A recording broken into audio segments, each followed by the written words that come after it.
This is the, sorry? 1 minute. Oh, she said we're recording. Oh, okay. Welcome. This is the December 5th meeting of the Planning Board of Dobbs Ferry. I move that we open the meeting. Do I have a second? All in favor? Aye. Okay. The first item in our meeting this evening is 443 Broadway. Do we have anybody here from that project? Public hearing. Yes, this is a continuation of the public hearing. Somebody online? Nope. We need to open it, right? Yes. Yeah. I move we open the public hearing. Do I have a second? Second. All in favor? Aye. Okay. Does anybody here wish to speak to this project? Christina? Is anybody online? No? Is anybody here to Really? present? Who's Patty? You want to table it for the moment? Maybe somebody will show us. Yeah. Probably do that. Patty? Let's table this for the moment, and we'll pick it up later if somebody arrives to present. Oh, Patty's online? Okay. That's his. Okay.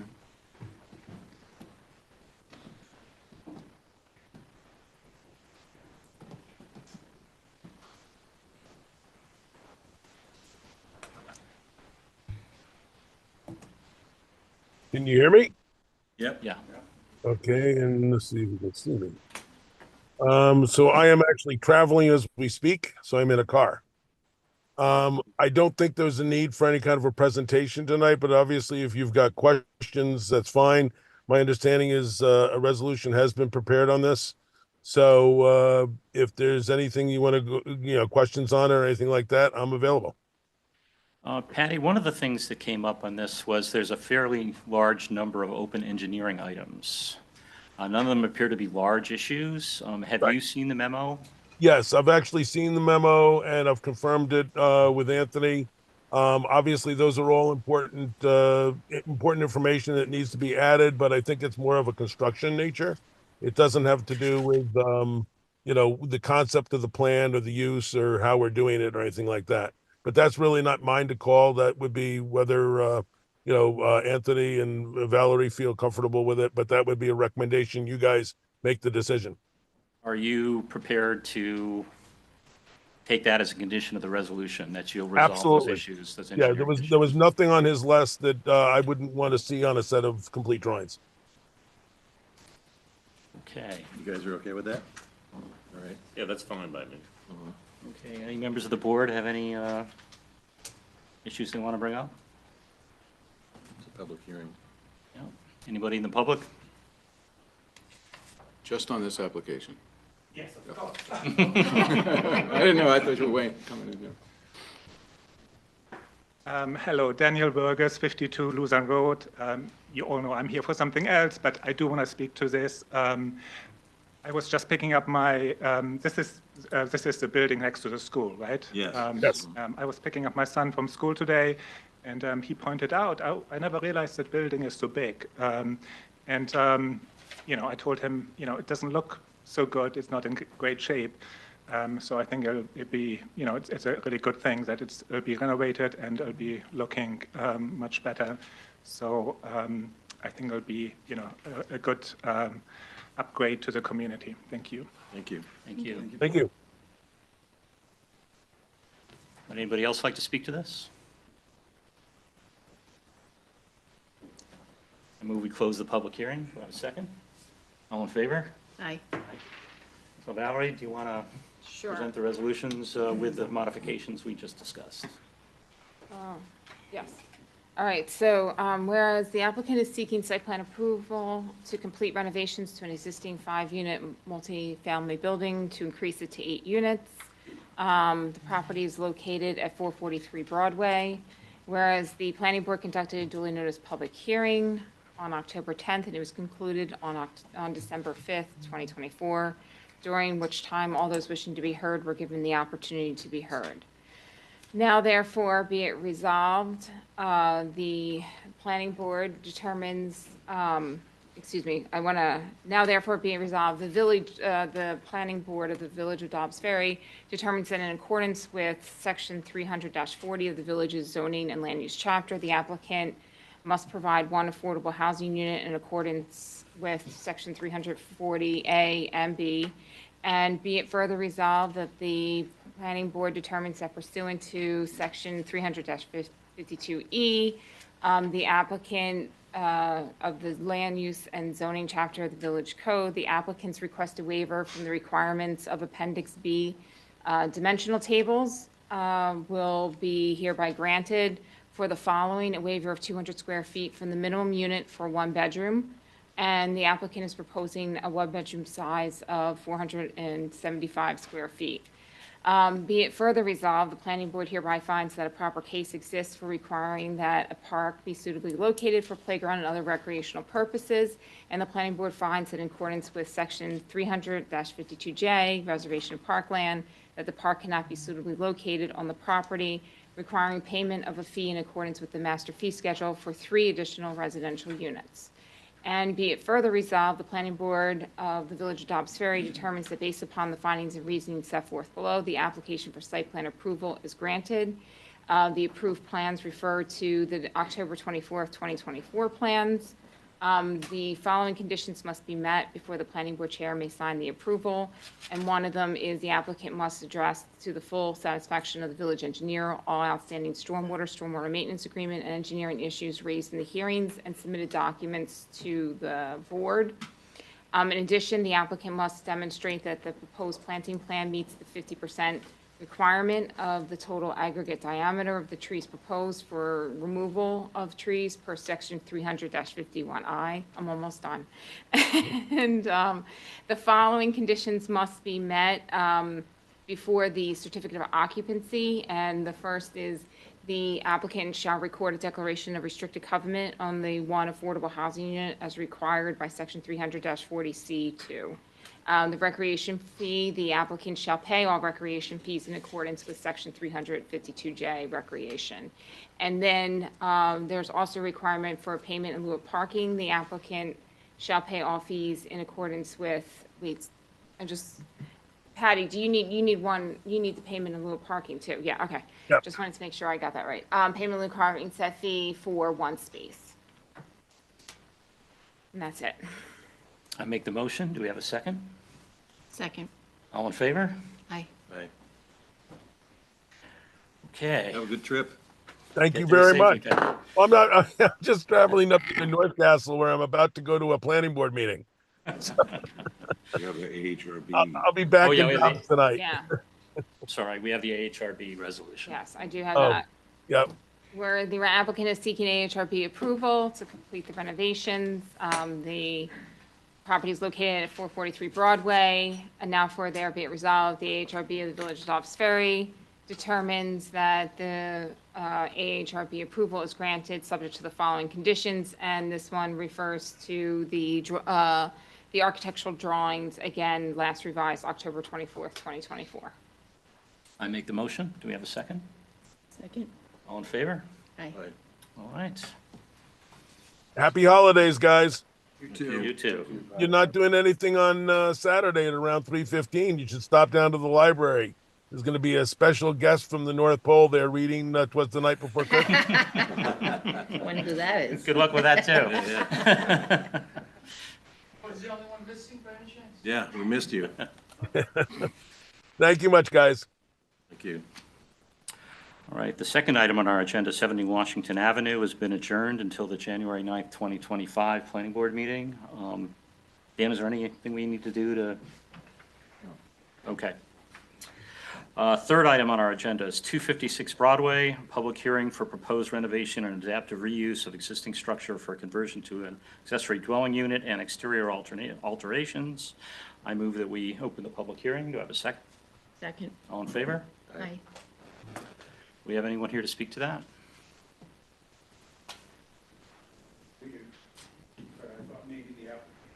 We would usually start with them. I was hoping they would. Anyway, Christina, do we have anybody online?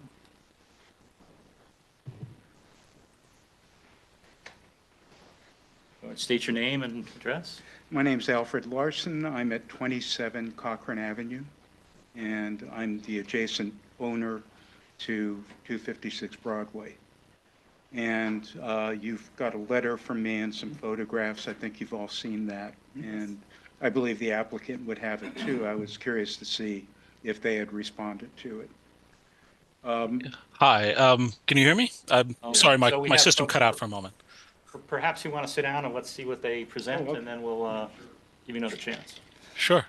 Hi, my name is Matthew P. Cairo. I'm here for Arthur Chabon Architects, the architect for the project on behalf of the client, the owner of 256 Broadway. If I can share my screen, I'd like to show you our drawings and give you a quick walkthrough of our project. Okay, let's see. There we are. There we are. All right, are you all able to see this? Yes. We had our pre-submission conference at the last meeting last month. We've addressed a number of the items that were brought up at that meeting. And we've also tried to address, as far as we're able, the concerns of the neighboring owner. The basics of the project are a two-bedroom ADU for the property 256 Broadway. It's an existing structure. It's in a state of I won't say it's not collapsing, but it's in a state of some disrepair. It requires some remediation, and we want to convert it into a two-bedroom ADU without altering the zoning characteristics of the building or altering any of the existing non-conforming conditions on the site. If I can just flip through our drawings very briefly. There's kitchen, dining, living area on the first floor. On the second floor, two bedrooms, a master to the north and a secondary bedroom to the south, a single bathroom. It's really not much more complicated than that. At the last, if I can, I'll just move forward to our exterior elevations. At the last meeting, the concerns that came up seemed to be that primarily that there was a chimney that we had originally for an oil burning or a gas burning furnace. We have switched that furnace for a direct vent unit, so you can see that the chimney's been removed. We were also asked to consider increasing the vertical proportion of the windows in order to better match the windows on the main house on the property, and we considered that, and we were able to manage to do that in almost all of the areas. The only place we couldn't do that was here, actually not there, but here in the bathroom, in the existing bathroom, because we would be a little bit too close to the bathtub. But in the other locations, we were able to increase the proportion of the windows. And to speak to that, it's I don't think there were any questions about the materials or the colors. We're basically we're replacing this with an asphalt shingle roof, hardy board siding, and wood trim. The windows are all vinyl clad. They're pre-colored vinyl clad Anderson windows. They are outswing casements. They've been sized in order to meet egress requirements, but we also were able to fit them, make them a little bit taller to match the proportions of the main house. You can see here also, this is you can see that we've been able to remove the chimney, and the remainder of it is pretty much as it was previously. And here we are. I apologize for the graphics. It's just a slow day on the computer. I apologize. Exterior lighting, aluminum gutters. This is the existing building as it is now. Views from the south, west, and east. This is a view toward the neighboring property, a view from the road, a view along the setback in with the property line, and then we also took some views of the existing house so that you could compare the proportion of the windows. We're a little bit closer to what they have existing on the main house now. And the rest of this is just specifications on materials, if you need to run through that. Just to go back to the existing house again.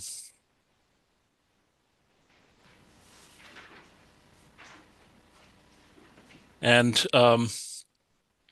If I could go back briefly to our plan, one other item we were able to address for the neighbor is we checked, we only received their letter this morning, but we were able to specify a location for the HVAC unit. Now that's going to have to be filed under a separate mechanical permit later, but we would like to try to specify that right here off to the right-hand side of the main entry. This is the south facade.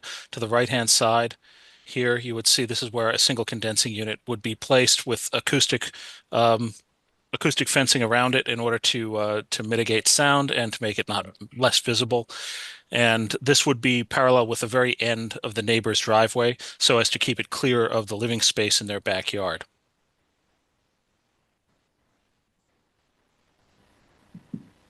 Okay. I'd be very happy to respond to any questions you might have. Do we have any open items from you, Anthony? No, we don't have any. Okay, Valerie? No. Okay. Any members of the board? Wasn't your question about the window? Yeah.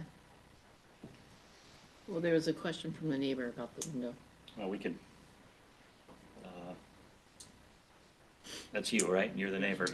So why don't we move to you now? And Alfred Larson again. So I appreciate that they've located the equipment, the HVAC equipment. That's great and very considerate. And I appreciate that they've removed that chimney. So they've been very responsive. I want to make sure that they understand the privacy issue with this window. And that's why I sent photographs to show you the proximity. First two photographs, hopefully I can get to these.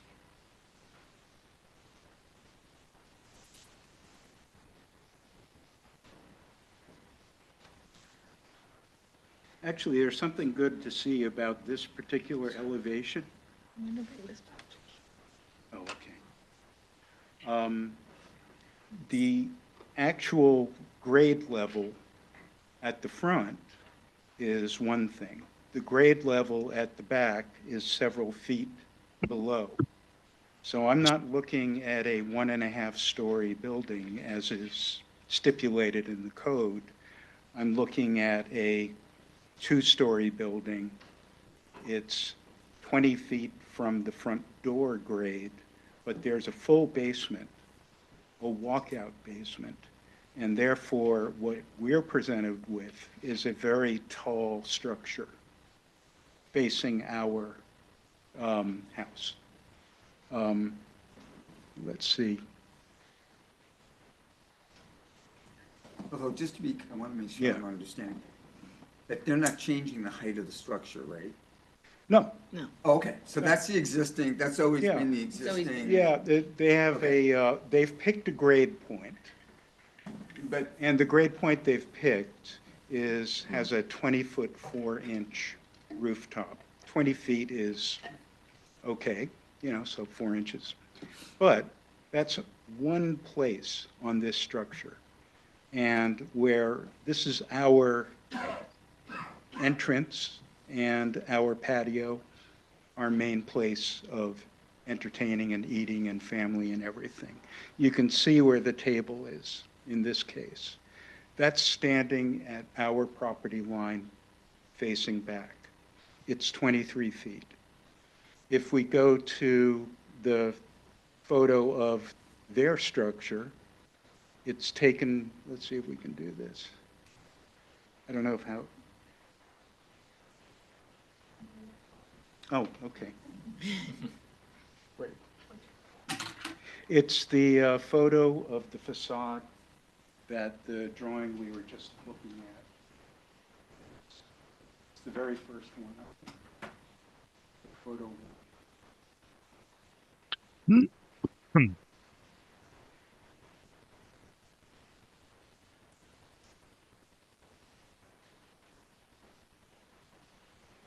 There. That's standing at our door, looking back. Their property line, they have 3 foot 10 inches to the actual lot line, and then we have 23 feet. Typically a house would have a 10-foot distance. The ADUs require a 5-foot distance. They're getting 3 foot 10 inches. This is a very tall structure. It presents to us as a 2+ story facade. And that's because of how the ground slopes in every direction from the one point where it's 20 feet, which is the front door. Their structure is maybe 10 feet back from the street front. There are a few things about that. And where I'm going with this is there could be some trade-offs because they're getting some benefits that ADUs don't always get. As I understand it, the ADU is supposed to be the same distance back as the main house from the street. In this case, it's a few feet off the street. No problem. We're not looking, we believe in ADUs and think this is a good idea. We just want 3 things that would affect us. 2 of them have been addressed. But this window looks directly into our bedroom window and looks directly down onto our table.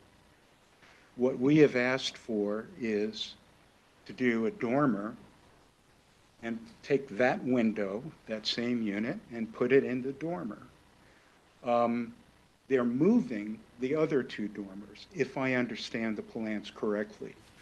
There was mention of a budget, but the budget seems to be able to move other dormers around and not really address the complexity of the roof construction.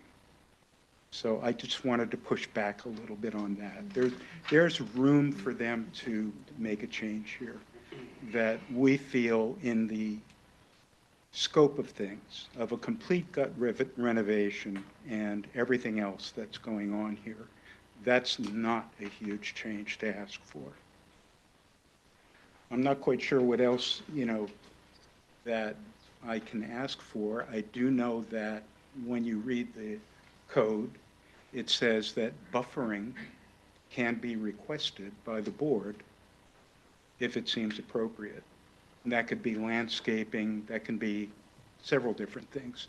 But in this case, it could be moving a window around the corner. The window would then be facing on our property at least 75 feet maybe onto a lawn with trees and something better, I think, than looking into our house. So I'm kind of presenting everything as I can.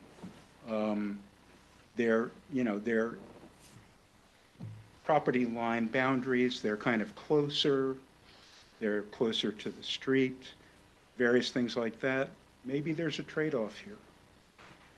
So that's the only way I can put it. I don't want to ask for much. I want them, to have good success with this. And I understand, what they're trying to do. I think it's a great thing.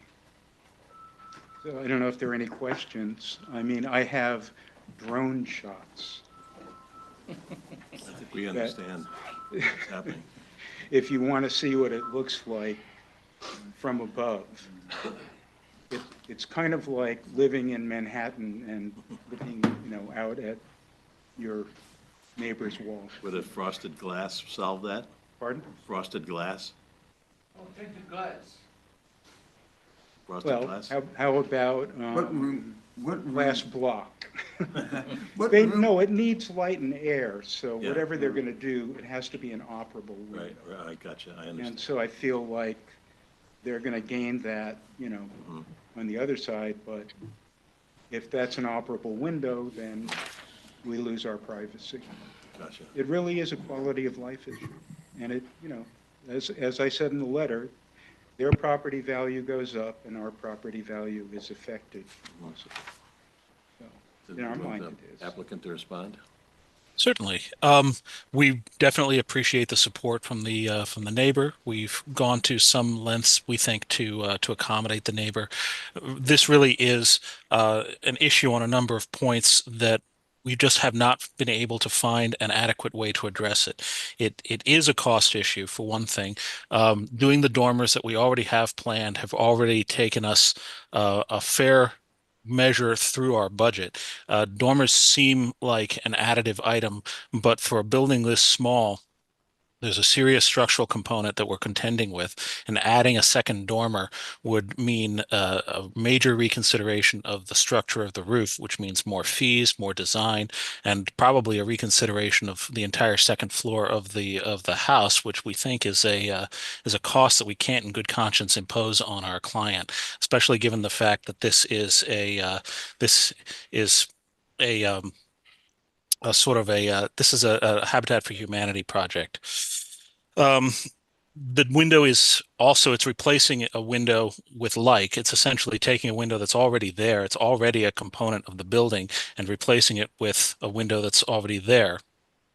And so that taking that, closing off the entire wall of the building and adding a major structural component to another facade, either facing the house to the west or facing the driveway to the east, means that it's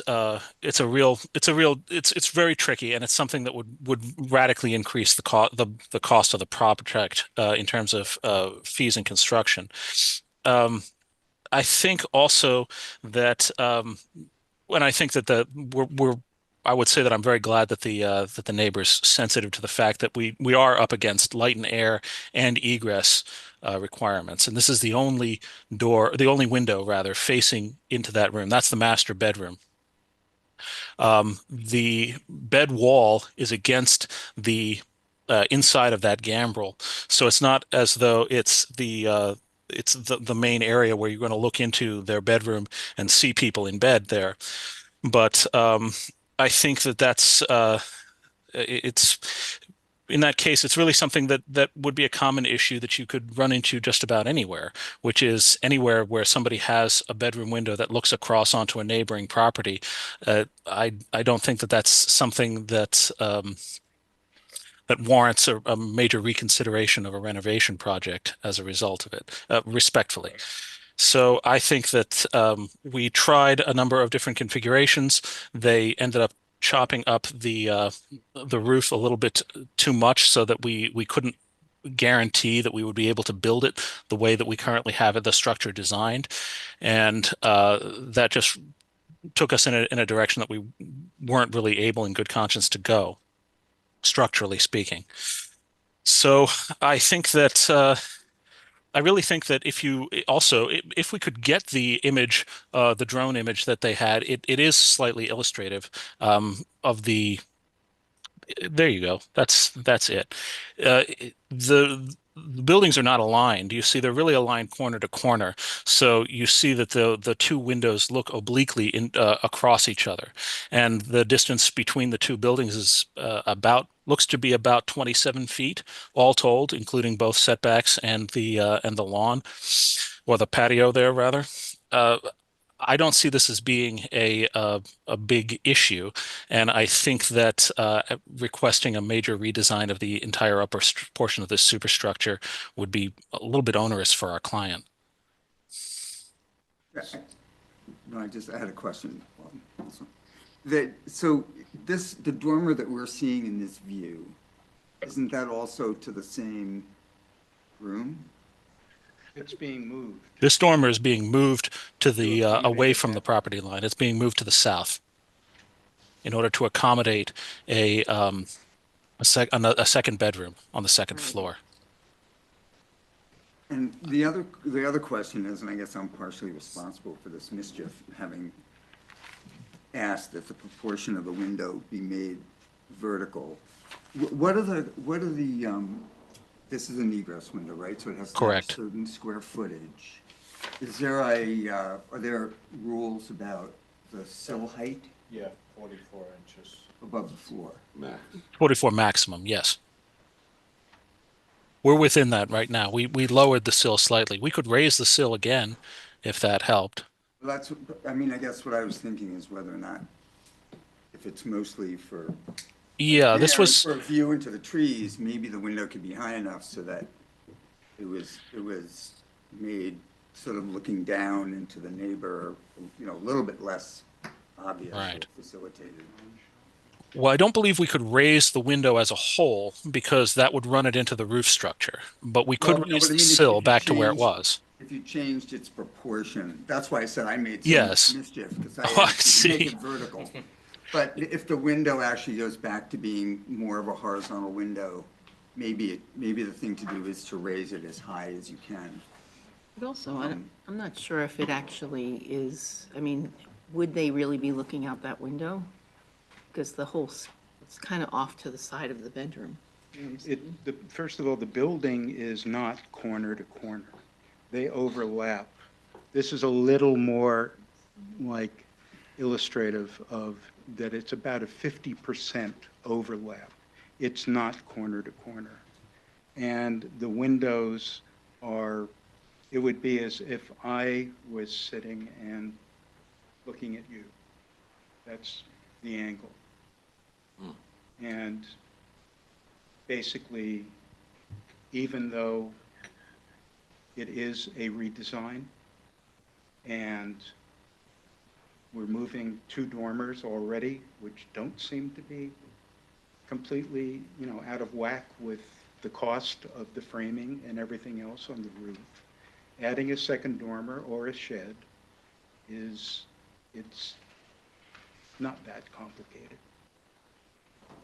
I don't think it blows a budget out of the water, and the bed can go up against a different wall and look out the window at an open yard. And not, you know, whatever we're talking about with frosted glass or sill height, this is looking right down on our living space. Depending on if that person is actually standing there looking out the window. Well, I would imagine that would be possible. Yeah. They It's would. possible, but I don't I mean, foresee it as I don't far as- know who's going to be there, and I don't know, you know, what their habits will be. So, Well, I don't think that's something that any of us can predict. no, exactly, that's my point. Well, a point well taken, sir. I would simply say that we can't design for what a future owner may or may not do.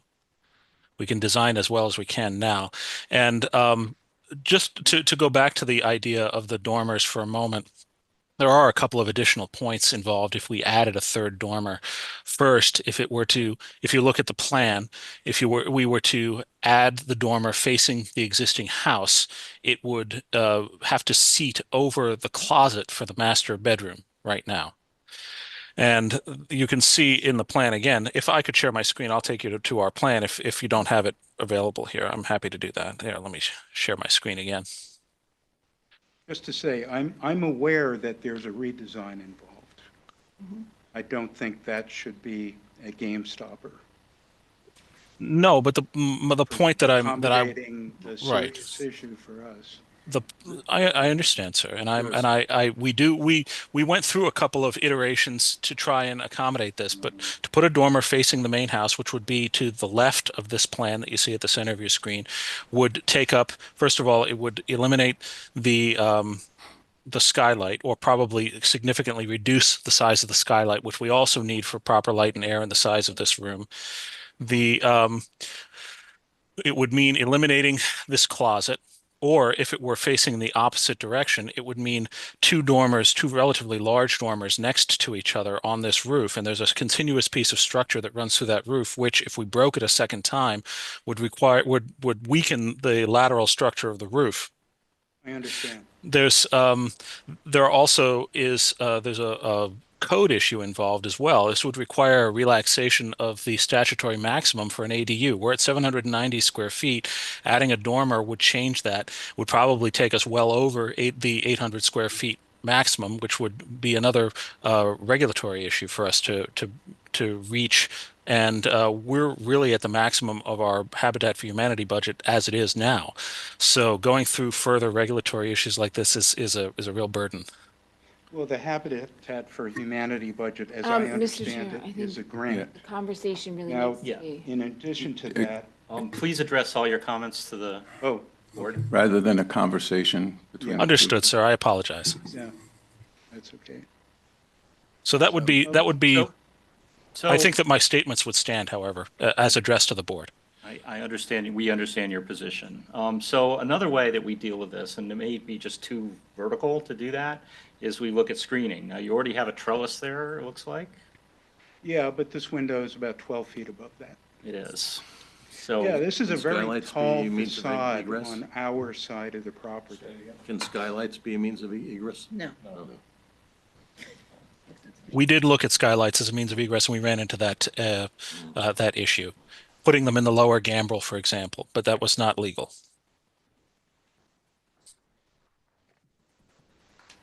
Well, All right, is there anything else? We talk about that there would be relaxed limitations, and it would be 800 foot plus a few feet. But we're also talking about a rear lot line that is 3 foot 10 feet, 3 foot 10 inches instead of 5 feet, as is required. The height of the building is substantial, except in one specific spot, which is at the front door.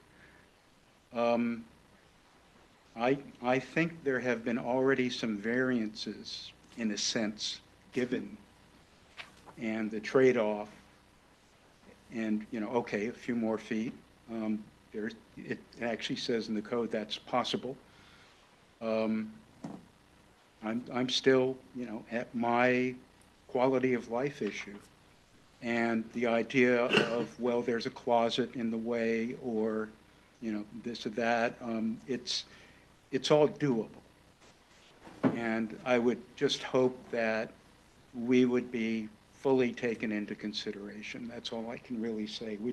We're not asking for any major modifications, and dormers are, yeah, believe me, that roof is a sagging roof. I've been in that building. It is practically a tear down. There's going to be a lot of work done there, practically rebuilding. That's how I see it. Maybe I'm wrong, but that's what I've I seen. think there's got to be a creative way for both of you to be satisfied here, but we can't work that out now. I guess not. I just didn't want this to just go straight through to a special permit without all the considerations. Thank you, yeah. Okay. Thank you. If I may, I would just like to make one final remark. The closer setback is because of an existing non-conforming issue, a condition on the site. It is not a variance. Right. I was gonna say, and the height also, I understand. The height likewise, That's yes. all, yeah, it's just Grandfathered in. grandfathered in place. Yeah. I do have a question about the exterior color. Is that like a brown or a red? It's an oxide red. Okay, a little both. Thank you. Yes. So you'll continue to work on this with the neighbor? Well, I think I'm ready to vote on this project. I don't know how anybody else feels about this at this point, but we resolved 2 of the 3 neighbor complaints. Do we have any other outstanding issues? Is that right, I do not have any. Anthony? Nothing yet. Okay. I'd like to see him solve this. I'm not sure there's a I mean, solution. I'm sympathetic to it, but it is a bedroom, and it is a window that's off to the side. It's not like it's a living room or a place where someone's like gonna be hanging out, looking out the window, in my opinion. But we don't know that,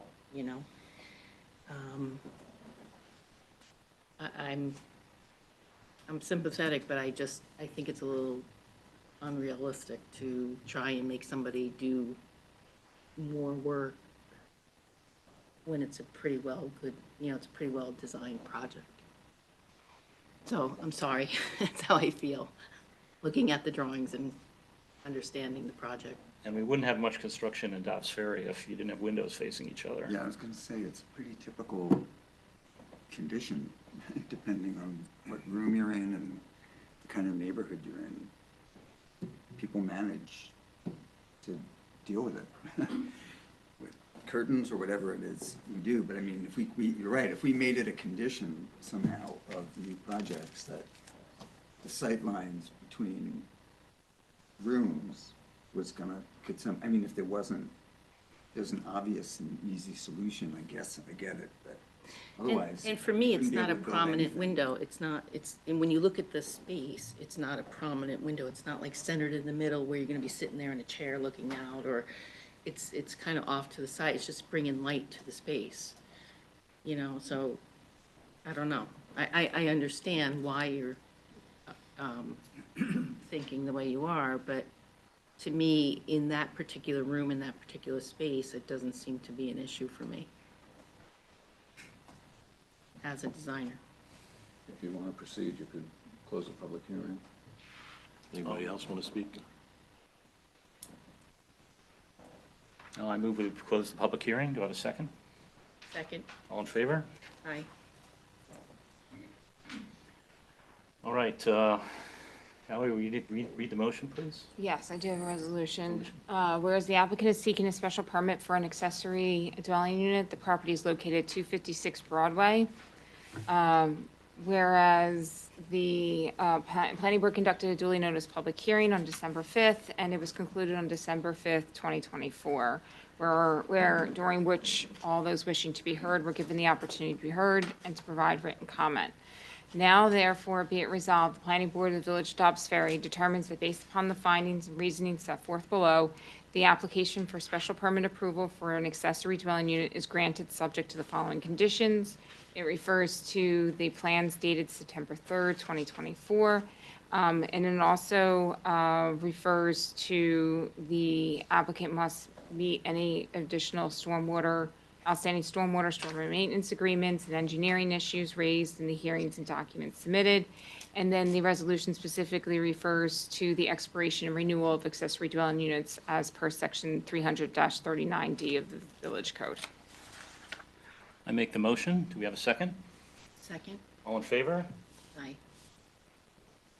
All right, let's show Steve voted against. All right, Then I have AHRB. AHRB, whereas the applicant is seeking AHRB approval to construct an accessory dwelling unit. The AHRB is familiar with the project site, and now therefore be it resolved, the AHRB of the Village of Dobbs Ferry grants the architectural and historic review approval subject to the following conditions, and then again, it refers to the plans dated September 3rd, 2024. I make the motion. Do we have a second? Second, All in favor? aye. All right, Steve also declined. All right. Sorry, thank you. Thank you all very much for your time. Thank you. All right, the next item on agenda, we're moving on to pre-submissions conference for the Knoll. Just to remind everyone, this is still a pre-submission conference. We will not be taking comments from the public. If you have comments, please send us a letter. I mean, obviously, many of you are not shy. We'll continue to read these as they come in and give them as much weight as we can. Oh, excuse me. Yeah. Oh, yes. Our new member, Chris, is now elevated to a full member for this application as Laura has recused herself. He's the alternate member. Alternate member. Good evening, Chairman Hale. Peter's the full member. Good evening, Chairman Hale, members of the Planning Board. David Steinmetz from the law firm of Zarin and Steinmetz here this evening, once again representing Hillside Street LLC. With me this evening, Andrew Cortese, my client from Hillside Street, Dan Collins from Hudson Engineering, our project engineer, Rob Sherwood, our landscape architect, and my partner, Jacob Amir. I want to start by thanking the board for conducting the site inspection Labor Day weekend. Those of us that went out there, we spent a great deal of time. I appreciate the time and the effort that the board and several of the consultants who conducted that site walk. I think it was rather thorough, and I hope it was helpful to the board and the and the consultants. Subsequent to the site inspection back in September, we have been working as a team to address a number of issues that were raised by your professional staff and by your outside consultants. The application, as you all recall, when we appeared in front of you in August, we specifically appeared with regard to 2 homes on the 4 lots that Hillside either owns or controls. We received a significant amount of comment from your consultants that they felt we needed to submit with regard to the other 2 lots, particularly because those 2 lots are involved. One of them, Lot 147, is being utilized in connection with stormwater management for the 4 lots, and Lot 153 is being utilized in connection with the construction of a hammerhead or turnaround. So since we last appeared in front of you, Dan and our team have now submitted additional materials with regard to those 2 lots. So technically, the board has in front of it 5 different applications, which will all be analyzed as a whole. One application relates specifically to the opening or construction of the knoll up through and to the lots we're dealing with. And then there is an individual application for each of the 4 lots. And again, as I indicated, it is our understanding that you're going to analyze them as a whole for SECRA purposes, and we're perfectly fine with that. We know your board received a submission from the neighbors and their attorney, Mr. Shriver, as well as their engineer, Mr. Davis. And I want to be perfectly clear with all of you on this next point. There is nothing contained within that 16-page, single-spaced, somewhat verbose communication to your board that causes us any degree of concern from a legal perspective or from a technical and engineering perspective. A lot has been presented to you. None of it, we believe, defeats or is inconsistent with our ability to develop and my client's ability to develop these 4 lots. The critical issue here is there is a valid and legally subsisting subdivision plat that we talked about in August. It was filed in 1926. It not only created the 4 lots that we're here on and the knoll, it created the entire neighborhood. That subdivision plat map is valid today, just like it was valid in 1926. Though the road, the knoll, was never opened, it was never a public road or made a public road, it is not today a public roadway, it was never owned by the village, that's why it was never capable of being demapped by the village. So it is a valid paper street, paper road. It appears on a subdivision map. Anyone who owns a lot on a paper street has the legal right to utilize that paper street for access, as well as to open and construct that road. That is our position. That is also the position of my client's title company. We received the communication from Mr. Shriver. My understanding from Mr. Posen and Ms. Dixon is that they would like us to respond in writing. They've already heard, and I've just summarized our legal position, but they've asked us to put something in writing, which we will do. Just for the record, we received this letter on Monday evening, 16 single-spaced pages and an awful lot of exhibits. I think it took until Wednesday evening till we all finished getting through it. Having said that, we will respond in writing. Our title company will respond in writing. So from our standpoint, we know the communication was made. We're ready to transcend and go beyond that. So what we want to do is tonight cover a couple of critical issues. As I said, we now have 5 different applications in front of you. We want to make sure that Dan has a chance to explain those. One of the things that we talked about during the site inspection and that we endeavored to do after that was meet with the fire department, specifically with regard to vehicular and fire access to the knoll and to the lots. Some of you asked us questions during the site inspection about the length or the depth of the hammerhead. You'll recall we were up there and some of you asked whether it needed to be as long or as deep as it was designed. Dan's going to speak to that. Dan's also going to speak to the grading associated with the lots, the steep slopes, the utilities, and what I want to make clear is for purposes of doing the steep slopes analysis, we have measured and utilized the property to the center line of the knoll. We have discussed that with Mr. Oliveri, with Ms. Monastra, with Mr. Posen. To the extent that my client owns to the center line of the road, according to its title company, they are allowed to utilize that for mathematical purposes. Having said that, for setback purposes, for legal setback purposes from the front yard, we have chosen to be far more conservative and back the homes, the proposed homes up further. So for setback purposes, as you'll see in a moment from Dan, we have measured from the tax lot line, from the edge of the road known as the knoll. We discussed that again with your consultants. They all know we were doing that. I think they appreciated the fact that Mr. Cortese agreed to a more conservative setback, and you'll see that this evening. I also want to just briefly comment on the steep slopes because Mr. Shriver put in a subsequent letter today on that.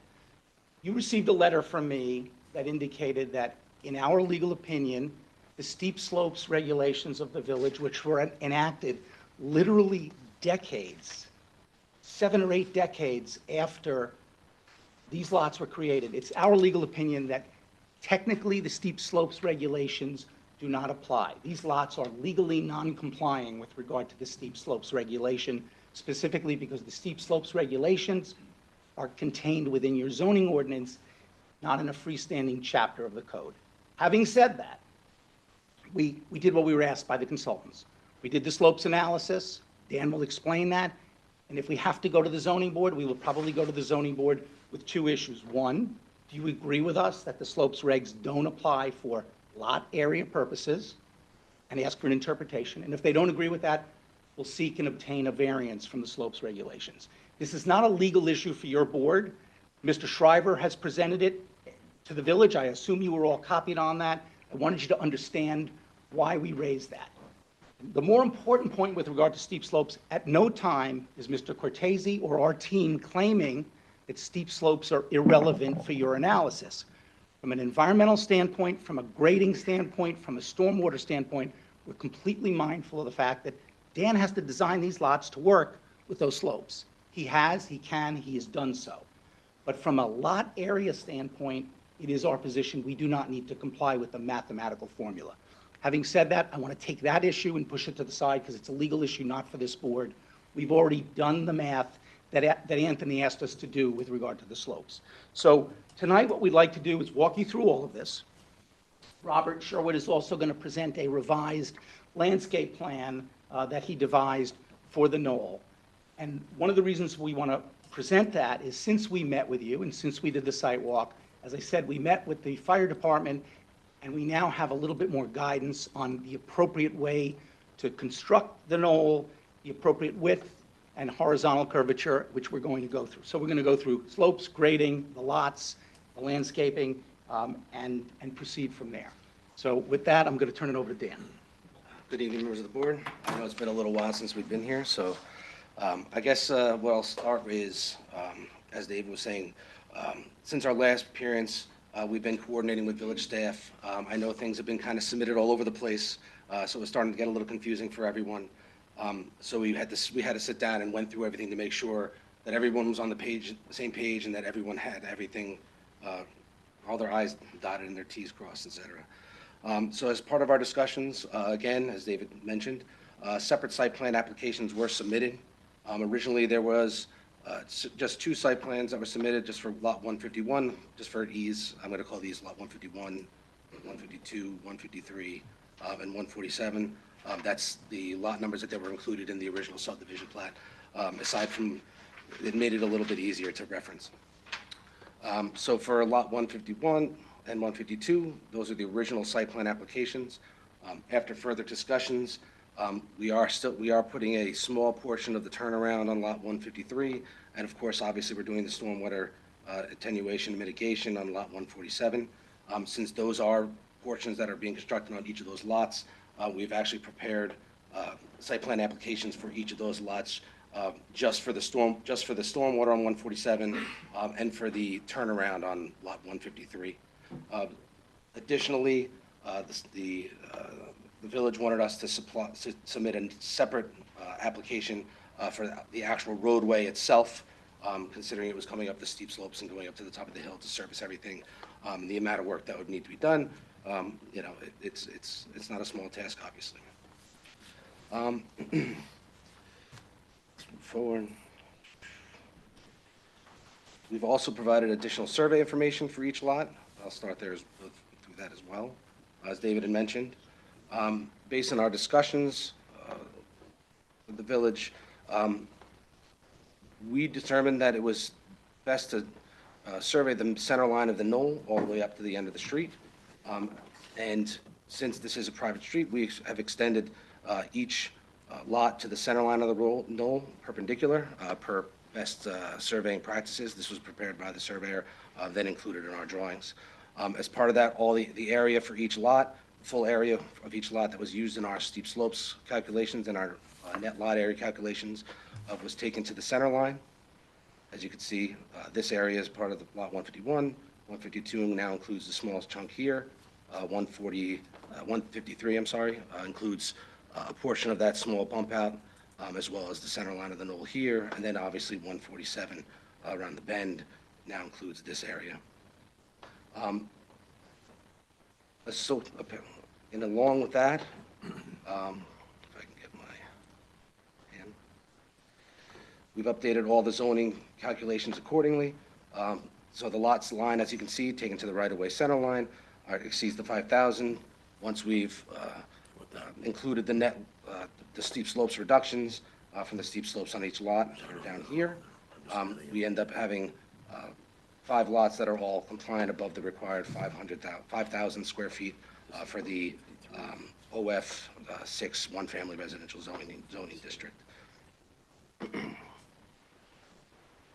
see what the street is, sort of. So now in regards to the roadway, we did meet with, or Andrew, our client, did meet with the fire department. They were actually able to have a fire truck drive up into the neighborhood and take a look at everything that was going on there. They also looked at our plans. After going over everything with them, they were okay with reducing it from a 25-foot road to a 20-foot road. They felt that was adequate. Just to state, we originally went in with an 18-foot road to them, say, hey, what if we did an 18-foot? Would that be okay? They did not like that, so we met them in the middle of the 20. They said that would be more than adequate. We also prepared a updated turning analysis showing this. This is a ladder truck, a larger ladder truck coming up, making the left turn in, traversing the road to the top, turning around into the emergency turnaround, and then exiting the site. In regard to the emergency turnaround, I know there was discussion at the meetings stating that maybe this could be reduced. Unfortunately, based on state code, they do require that to be 60 feet. Basically, this measurement, you see the 60 feet here, the measurement from the edge of the turn, the radius, to the end of the actual turnaround itself. This has to be a 26-foot radius per state code, a 26-foot radius, so that the truck can safely get up, turn around, and exit the site. So unfortunately, this cannot be reduced.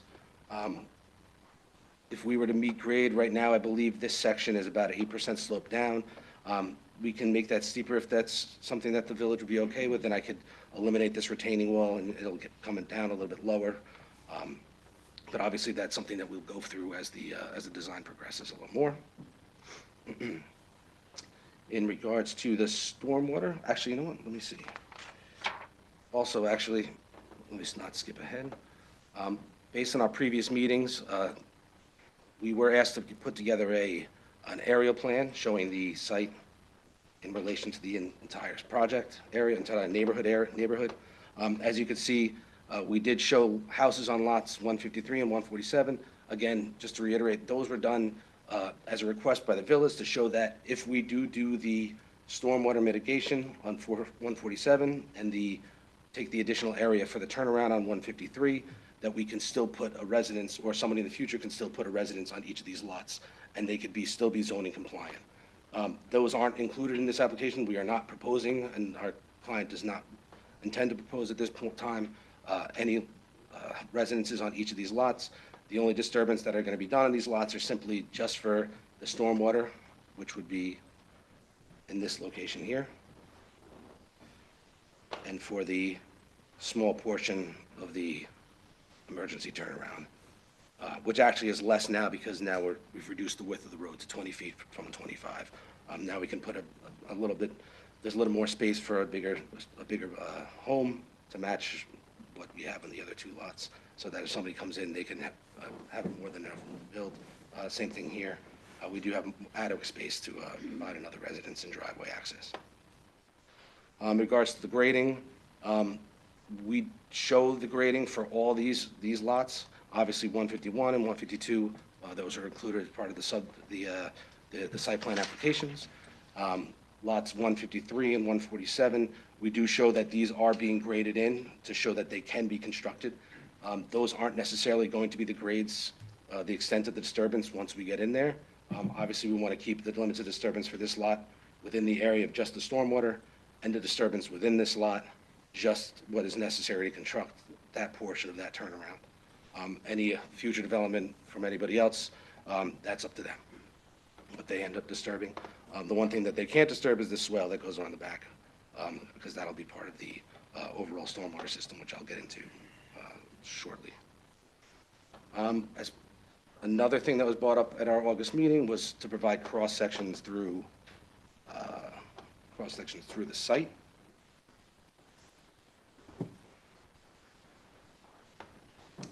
So what we ended up doing, this is a more zoomed in, obviously, version of the aerial plan. We've cut 3 cross-sections from west to east, from Luzerne Road across the project area to Briary Road, 2 cross-sections from Secor Road, from south to north, from Secor Drive, up to the During Estate. And then we do 2 other ones directly across, 1 through 93 Briary, and then 1 across 98 and 101 Briary, to show how the road looks in relation to those 2 houses in between.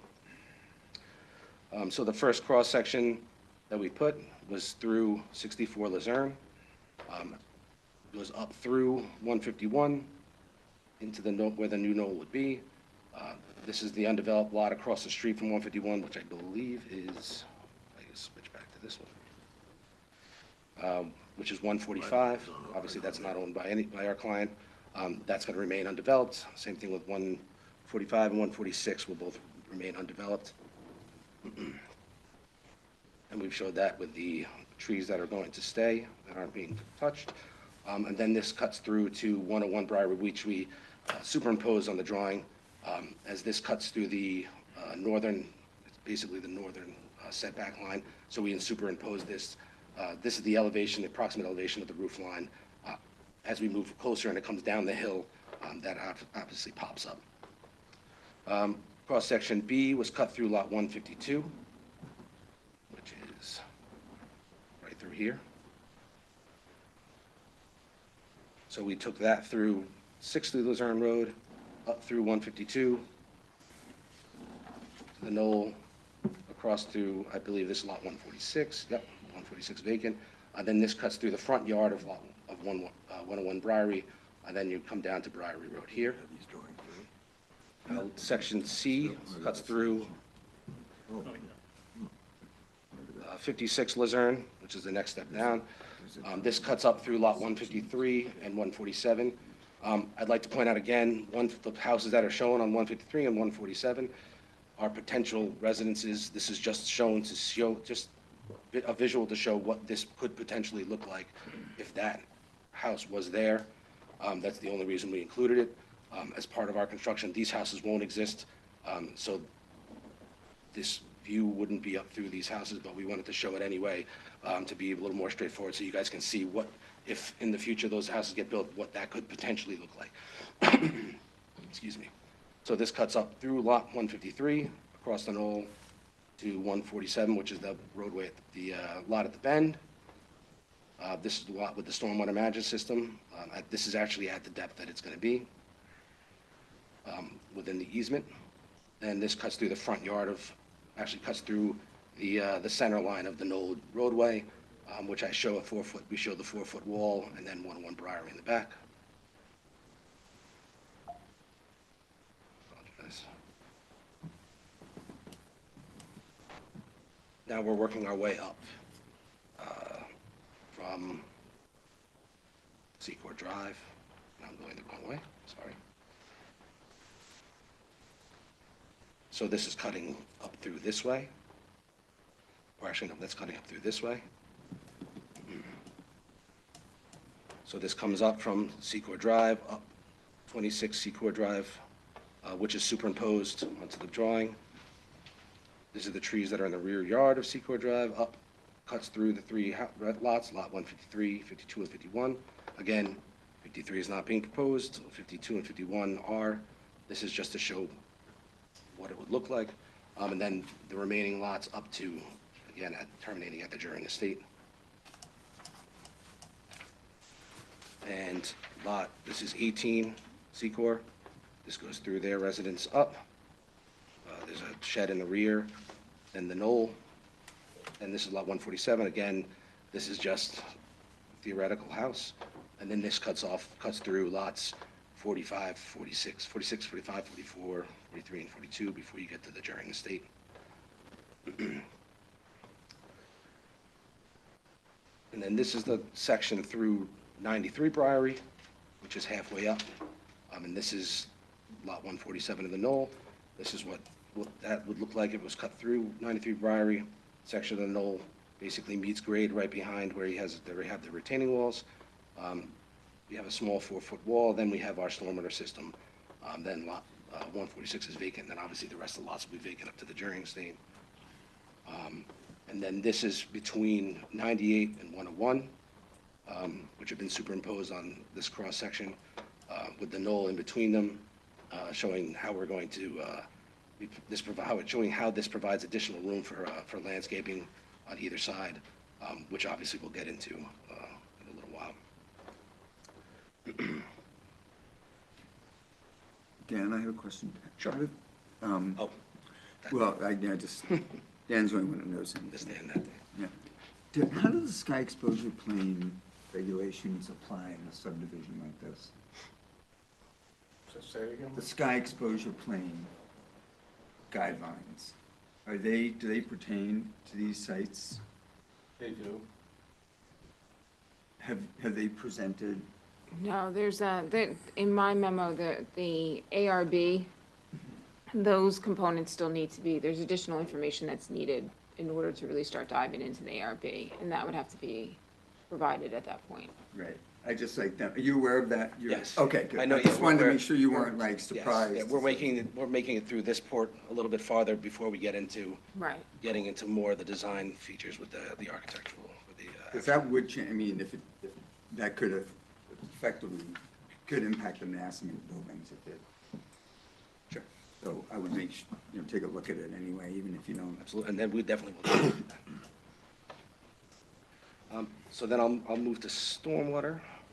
And what I'll do is first I'll open up the stormwater watershed that we use for our analysis. In our initial submission for the stormwater analysis, we'd taken into this small portion into consideration, tributary to this drain inlet here.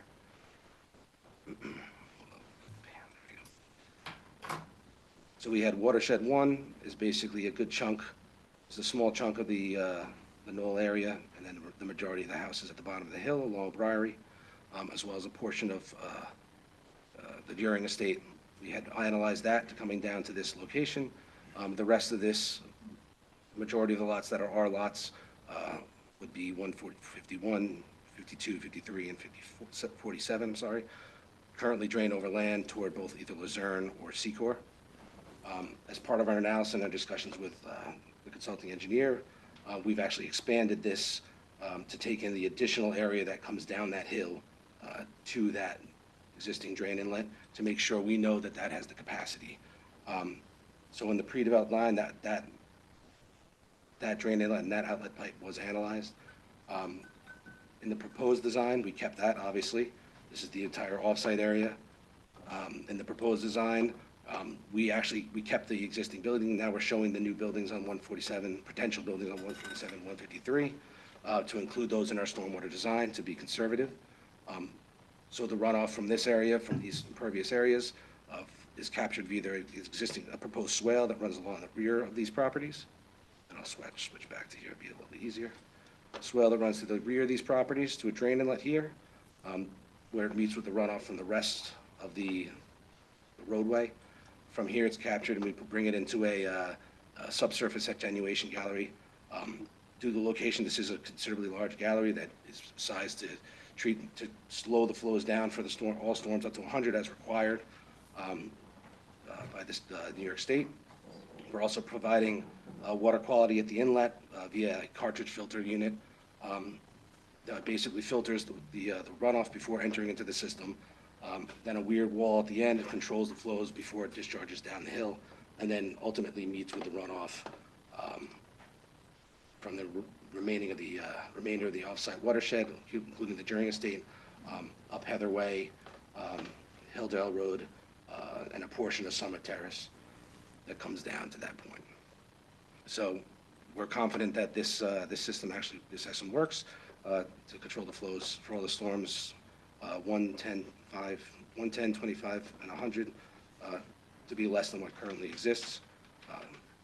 In regard to utilities, I apologize, this is taking so long. In regards to utilities, we are proposing a sewer main extension from the existing main down the street and bring it up to the top. That'll provide sewer service to the new residences. Right now, we're providing 2 new proposed wells, groundwater wells, to the rear of these buildings, so we aren't proposing a water main at this time. Based on our conversation with the fire department, they haven't requested a fire hydrant yet at this point. So what we did do, just to show that if we could do it, if we need to, and if it's required, we did provide a water main, potential location of the water main, showing that we can make this up the hill, and that it's feasible to bring a water main up there if necessary. But as of right now, we aren't proposing that as part of our design, and these would be serviced by wells. I guess, unless I'm missing anything. With that said, we'd be happy to answer any questions the board might have. I believe, yes, if you want to present the landscape, and I'll pull it up, and that'll be. Anthony, did you have, what's the state of play from your perspective with this? We're still reviewing. We want to get through all the materials and do a complete review, so we'll have something, prior to the next meeting. Okay.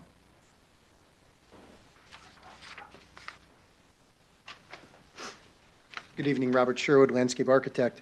The major change for the benefit for the project is bringing down the width of the driveway to 20 feet. That allowed for truly more of a robust area for the tree to actually grow and live as you come up the driveway. As we discussed last time, a lot of evergreens were going to be used to create a hedge along where we could, and impact at the beginning of the road opening. And as we get farther up into the knoll, it becomes a little bit more of deciduous trees with a canopy style tree and then an understory style trees for along the road.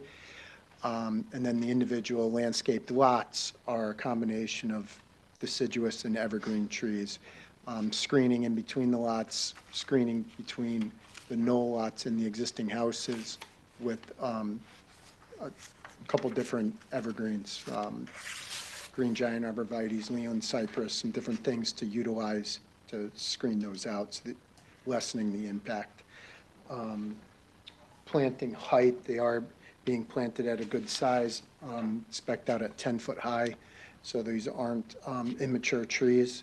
And then some of the larger deciduous trees were spec'd out at 3-inch caliper. We did go through and start to do a tree inventory, tree removal plan. That's part of your code.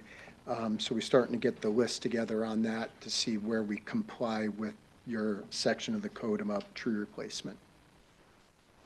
I will say we will be in a negative on that. There will be obviously a fee that needs to be paid.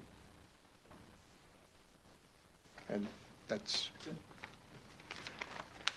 So just following Dan in particular, we realize that Anthony has an awful lot of material to review. One of the reasons we wanted Dan to present is we wanted your board to know that in the ensuing 3 months, an awful lot of engineering analysis has been done by the project engineer. We realize that the consulting engineer needs to go through all of that. Dan remains, as he said himself, confident that he can address utilities, manage the stormwater, so that there's no significant, if any, additional runoff attributable to the development, and bring adequate utilities in there.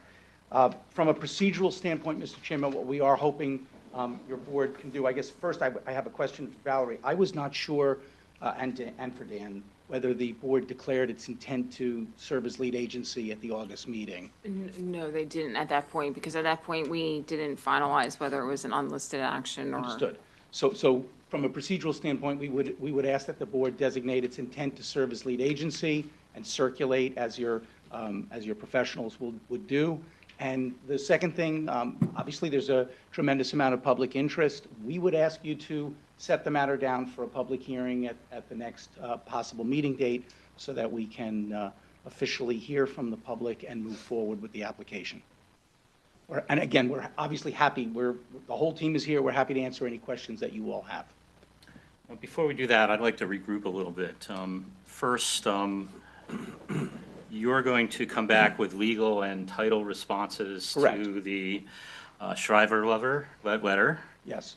And Anthony, you're going to work on an engineering report on our side. And now I've just been informed that this is a type 1 SECRA application now. And Valerie, can you run us through what that Preview that includes? for us and tell us how that relates to Yeah, the so just, hearing. right, so just to, this is also for the public's information, so in the seeker regs, and well, there's 2 lawyers in the room that can also weigh in if I misstate anything, but basically seeker regs, they type, there's 3 different types that any particular action in terms of a project moving forward needs to be looked at for environmental impacts. And the state automatically, what they call type 2, automatically excludes certain projects because they feel that there would be no significant impact associated with that project. There's also a type 1 action list, which are ones that the state specifically identifies that could potentially have a significant adverse impact.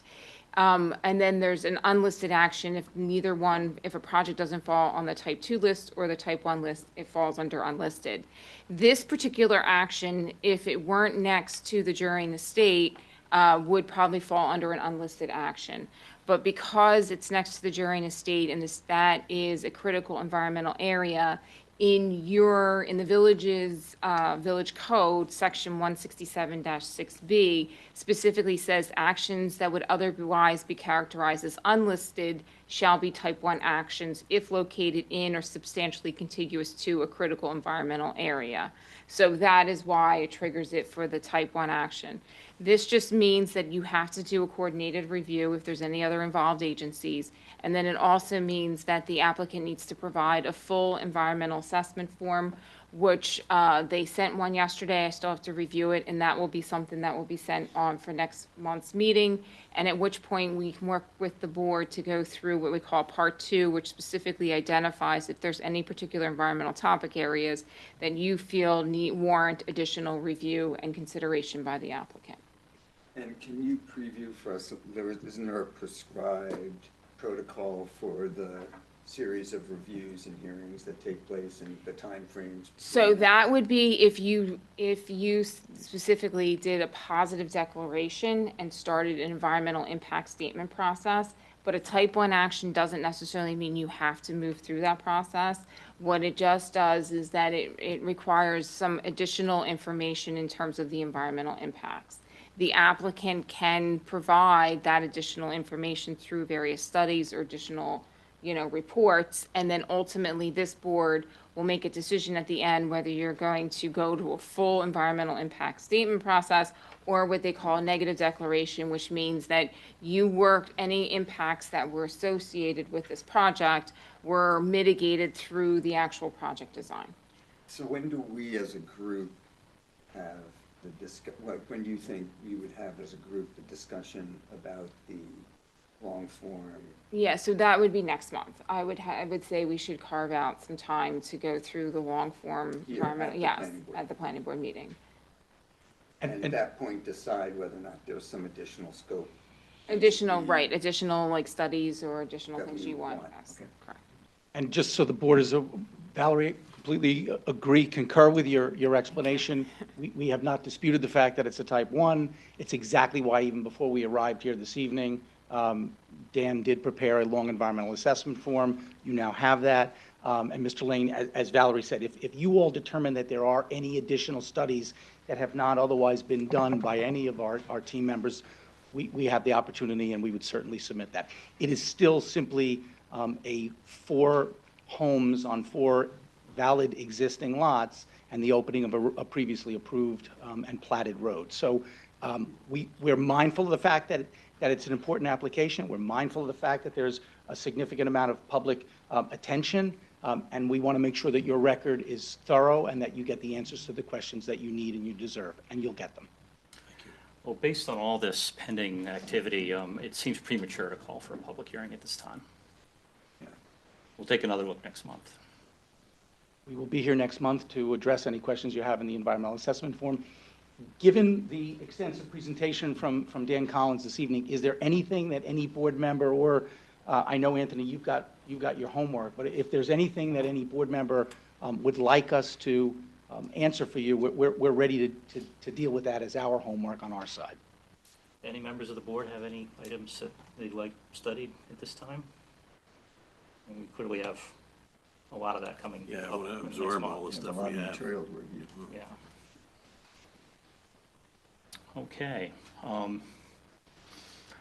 We know what to do. We would ask that you designate your intent to serve as lead agency in an absolute minimum. You've already been told to do that by your consultant. Okay. Is there a process to that? You would just vote, do not a resolution. Motion. Thank you. Motion to declare, an intent to be lead agency. Okay, I make the motion that our intent is to be lead agency on this process. Want a second? Steve, all in favor? Okay, Terrific. Thank you all. We will see you next month. thank you. Thank you.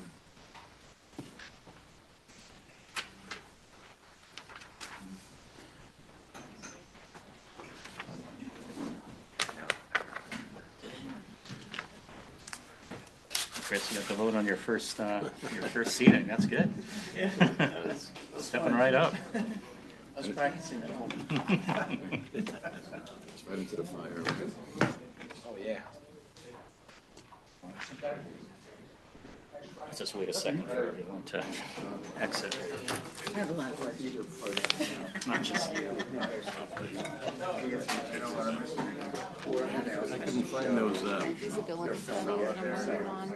those cross, I couldn't find those elevation cross Summarizing sections. everything. Well, those I found, actually. They're under Would cross-section. you be able to, if I said You're you're gonna need a parking area of like 10 spaces? No, it's a Would landscape you be able to plan? give me a general square footage? It's on the landscape plan? That's roadway landscape plan, I guess. Okay, because I'm gonna send you for each one. Yeah, maybe I didn't get everything.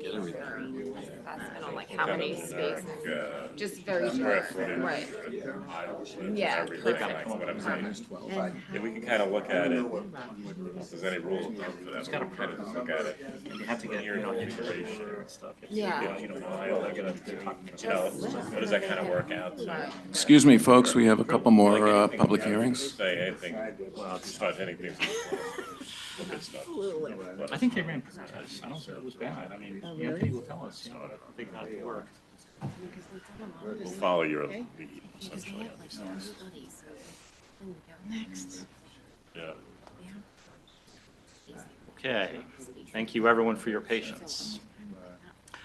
The next item on our agenda is 94 Ashford Avenue, continuation of pre-submission conference for referral from the Board of Trustees for proposed change of property line, alteration of driveway and parking lot, and new 3-story building. Oh, that's adjourned for until January 9th.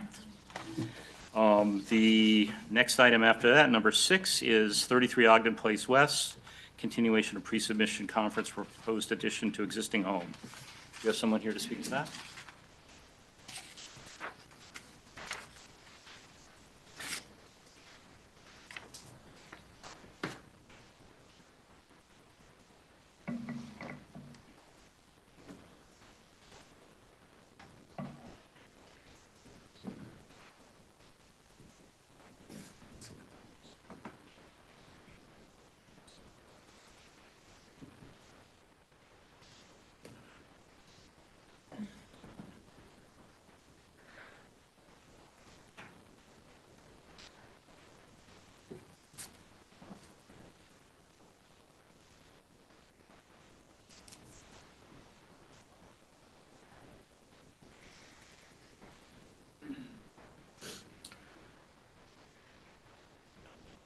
Good evening, everyone.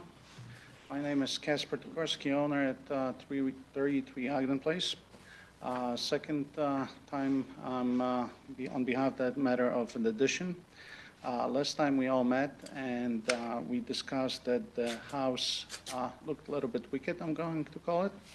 So that was due to sky exposure rule. So the board asked us to actually look into changing the side elevation, which I will go through. So we had done modifications to the drawings, and we came up with a couple more renderings of what the property would look like. Let me start off with the drawings.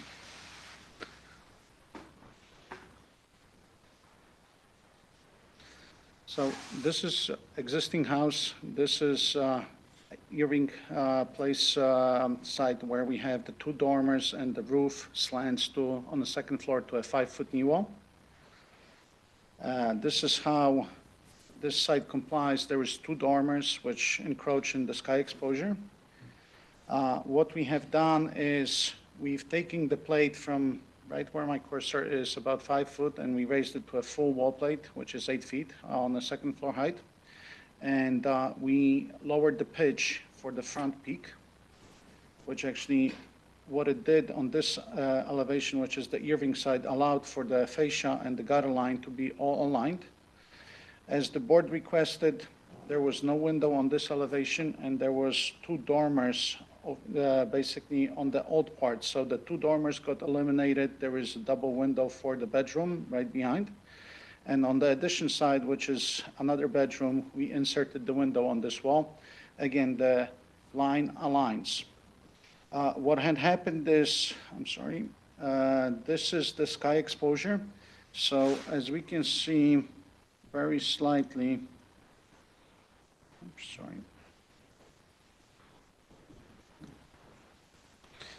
Very slightly, we are encroaching into the sky exposure on this side. What happened is also, I'm sorry, back elevation, which is right here.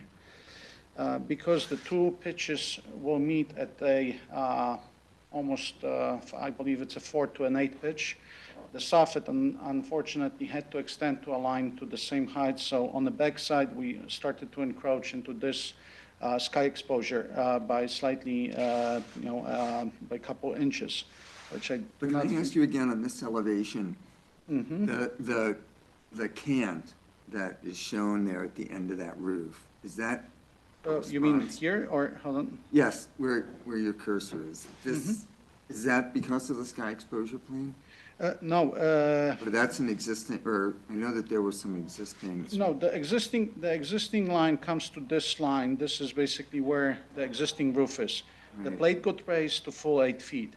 So the front of the building has the whole main roof redone, which is, let me just show it. I think it's So this whole where peak, the two slopes meet. No, this is redesigned as an 8 pitch, and right now it's a 12 or 14 pitch. So we want to maintain the same height for the building, not increase the height, but by lowering the pitch, we were able to actually get the full 8 feet ceiling height. And the back of so this line right here is the existing backside of the roof. This stays existing. So those two roofs tie to a weird form of a valley, which is going to come to a point, and I believe this is what you're asking me about, Okay. right? So that's portion of existing back roof meeting the new pitch of the roof. got it. And what we also have done is there was a discussion where the overhang for the, let me just zoom this in. Previously, we presented the drawing where the second floor had an overhang over the first floor. As per board request, we aligned this wall here, which is one flat surface, and the overhang was done over the garage door. So the garage door has basically a recess in. So when you pull in with the car, there is more room from the road because this is a tight area. And the second and first floor basically are all in line right now. And again, like I said, the windows, what we have done is previously we had double window in the master bedroom and double window in the side bedroom. We've split the side bedroom to a single window here and because of the requirement for ventilation and light, we've relocated the other window to the Irving side, which I believe. Yeah, why isn't that, I'm curious why that window isn't bigger? Isn't the size, let's say, of the double casement that's to the right? Well, this bedroom this is the only exterior wall that has access to light and ventilation. So by the square footage requirements, this bedroom have to have 2 windows. Previously, this is the end of the house, so now the addition basically blocked the back window, right? This bedroom already has 2 windows, so this is the back elevation, right? So this window originally was Right. proposed as a double. So now you're basically asking if there would be 3 could. Well, I'm just saying on that elevation, Mhm. I think it would look, it looks a little bit mean in terms of how much window area there is. And I was just wondering if there was some reason why that wasn't also a double casement, you know, like similar size to the window. Well, let me just show this, which is, 1 second. Originally, what the idea was that the bed would be placed, the headboard against Irving, which is that window that you're asking about. The bed would face this way, and there would be a double window here. Because we had relocated that window, we figured if the bed sits here for closet being here, that area basically being dead for any kind of a furniture, it would be nice just to have a corner in this bedroom that a chest would be placed. I mean, not referring to a 2-foot chest, but, a 4 or 5-foot chest. So if we place a double window here, and this is again, looking at the north orientation, this is the north exposure, right? This is the window that will provide most of the light. This window is just for looks, I'm going to say, more than, than actually bringing the light into the room. So we figured that this would be semi-satisfying the exterior elevation, but also doing a benefit for the inside. It's your call. I just didn't know whether it was.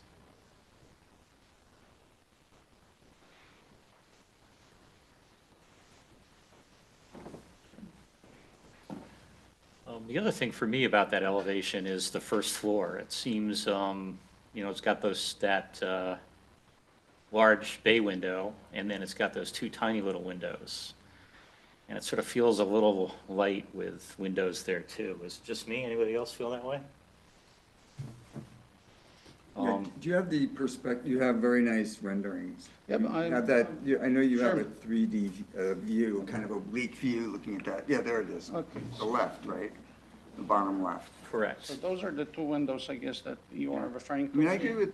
I mean, what's, Alan, it looks- what's on the other side? What's those- inside? those It's little- the mudroom would be where that window would go, right? Yep, that door leads to a mudroom, and the mudroom basically, right now, also, let me just present this as a layout, because, so this is the revised layout. Before, we used to enter into mudroom. Now, this section bumped out. This is the section that you didn't used to not exist. The first floor got a little bit larger, so what we decided on to do a little vestibule with a pantry to a kitchen, entrance to a mudroom, and entrance to a laundry. So this little window serves as a basically light source for a laundry, but the closet and the vestibule, obviously this is the back of it. Because the deck and the proximity to a property line, this deck, we can't push it more towards Irving because there is just simply not enough room. So this is the only area we felt where a bench or a sitting area to put the shoes on and off and hang the coats would exist. And that would provide the light through the full-size glass and of the door. So that was the thought behind that. Now, the second window is within the kitchen. So this is a U-shaped kitchen. And speaking of which, the improper balance, I guess, starts to happen with the original building, because the original building, looking at the light requirement, it does have a double window in the front, but it also has 3 windows on the Irving side, which is total of 5 fairly large windows for a front room, and that's where the little bit of balance comes towards to. that, and this we're not trying to propose to change. I guess it's existing. We were trying just to ask for window replacement with an existing structure. There is not much structural work to be done within this room.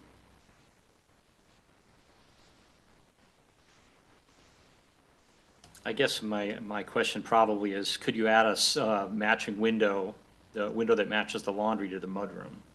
And what would that look like?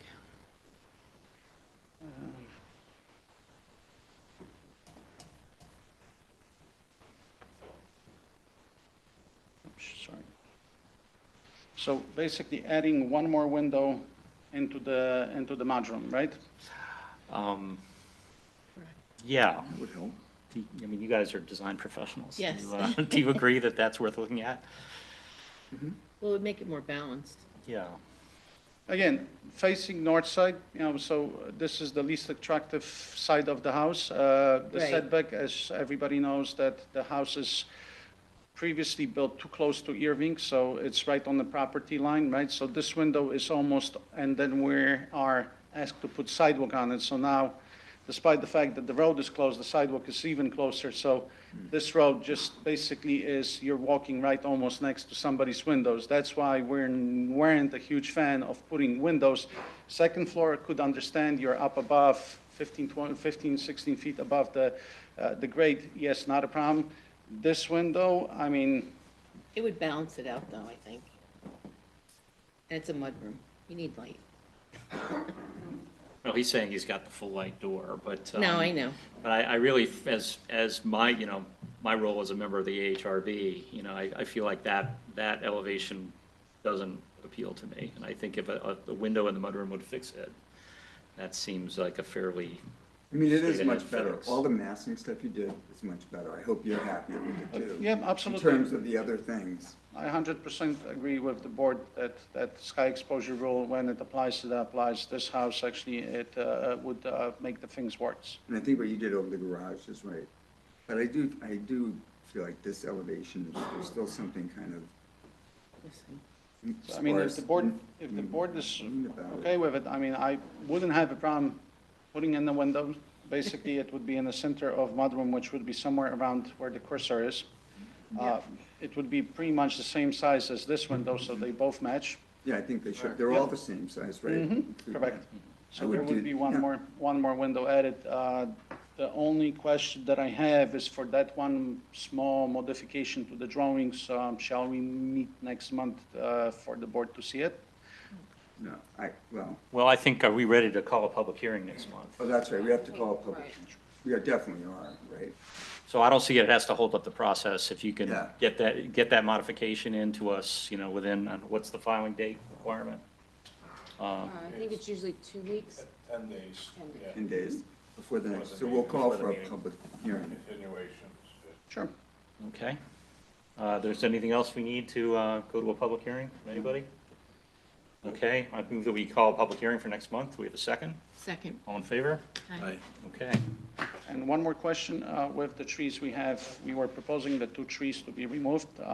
What's the procedure to go about that? So on the site plan, we had marked, there are 2 trees that are marked on the site plan that, for a removal.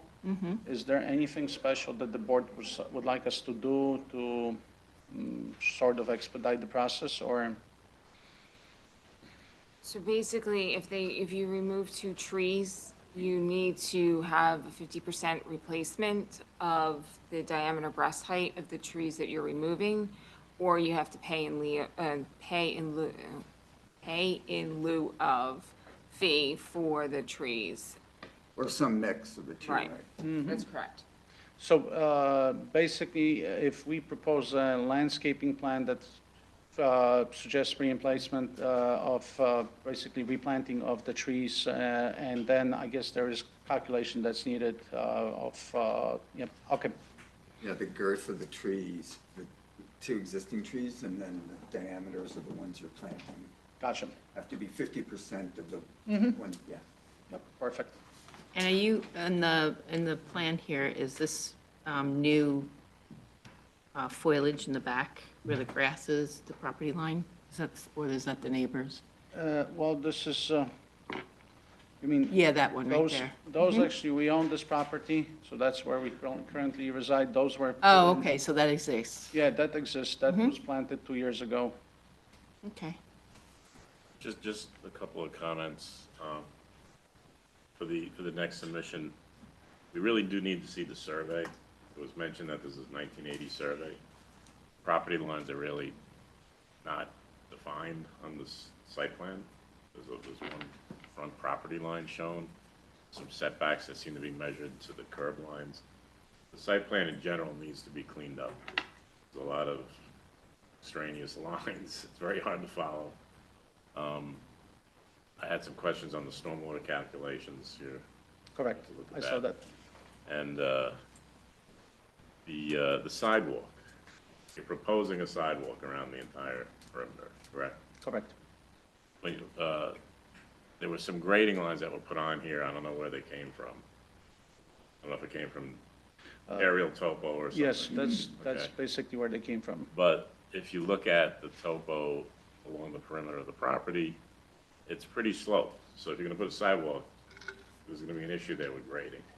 So that has to be graded if you're gonna put a sidewalk. I don't know that the board asked for a sidewalk. I'm not sure where that originated.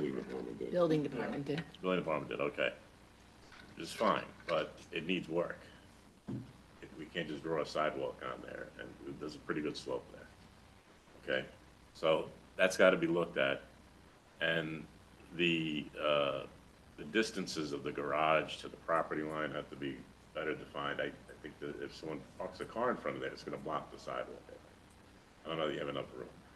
So those things need to be dealt with on the site plan. The site plan needs some work. But we got to see that survey. I'm not sure if these lines, the perimeter lines, are your property lines. There's a red line on the left that just it keeps going up and it keeps going down into the street on the bottom, and it's called property line. I'm sorry. You know, so we got to define those things and correct that. So basically, with this being said, I guess a new survey of the property would need to be, I mean, I the reason don't why know that was- you could do the sidewalk without getting topo out there, because I don't know, there's quite a slope, at least that's what it looks like from the Google Street Views and so forth, you know? You could maybe show that there's an okay slope there, I could, you know? I mean, we can't be more than about 2% across the sidewalk, okay? So, I don't know that what you have is enough to show the grading for a sidewalk. And you need to show the curb, you need to show the details for that. There's a couple of extraneous details on there. There was a detail showing a sewer connection out to the street. Are you proposing a new sewer no, connection? we're not proposing the sewer connection. We checked and there is existing sewer connection. We were able to Okay. find it. There is a Sure. clean out, so, no. Yeah, it those- should be from the existing building. There's a Yep, sewer it is. connection. So, So Anthony, this sounds like a reasonably extensive list of small things. Could you two coordinate off, yeah, I mean, I offline would just and, advise you to go through and answer all those questions in the memo. You know, if you have any problems, feel free to call me and we can talk about it, but. One thing I wanted to interject, Caspar and I had spoken about the parking before he brought it to the board. And he enlarged the garage door opening at the time to fit a second car in the garage to be code compliant for parking, because the driveway's so short. It's a two-car garage, so they're compliant that way.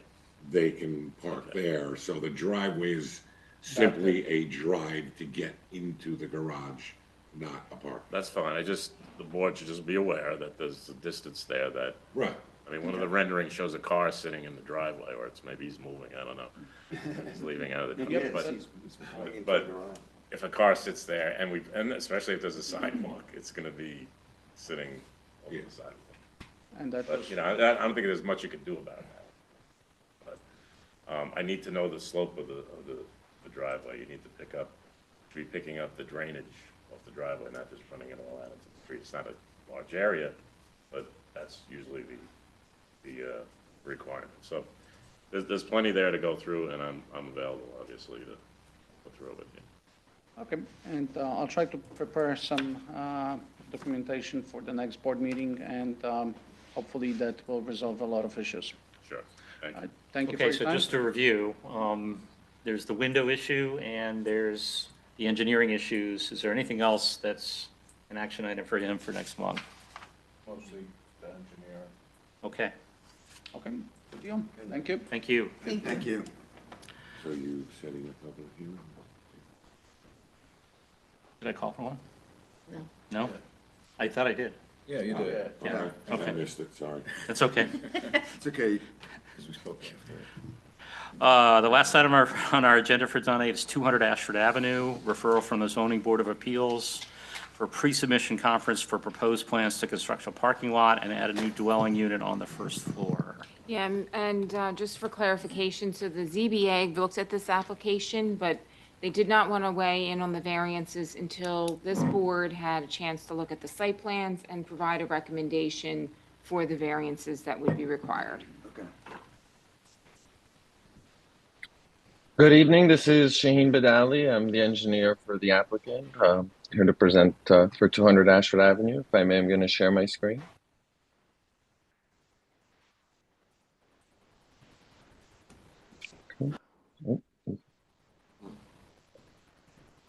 So we have before you the application for 200 Ashford Avenue. It's an existing 3-story building. It has a store on the first floor and 2 apartments above, one on the second floor and one on the third floor. Currently, as you can see on the existing site plan on the left-hand side, there's just a small driveway that essentially affords 1 car in the right off the street. As a part of the application, we're seeking several variances. We did go before the zoning board last month, and it was requested to seek a referral by this board to understand essentially, if I understand correctly, to know if the parking layout that we're proposing is feasible, as well as to understand if the additional lot coverage that we're proposing could be mitigated, hopefully through additional stormwater management practices. We did receive the memo. I do want to mention just a couple of items. We're going to obtain a new topographical survey. We're going to perform a percolation test.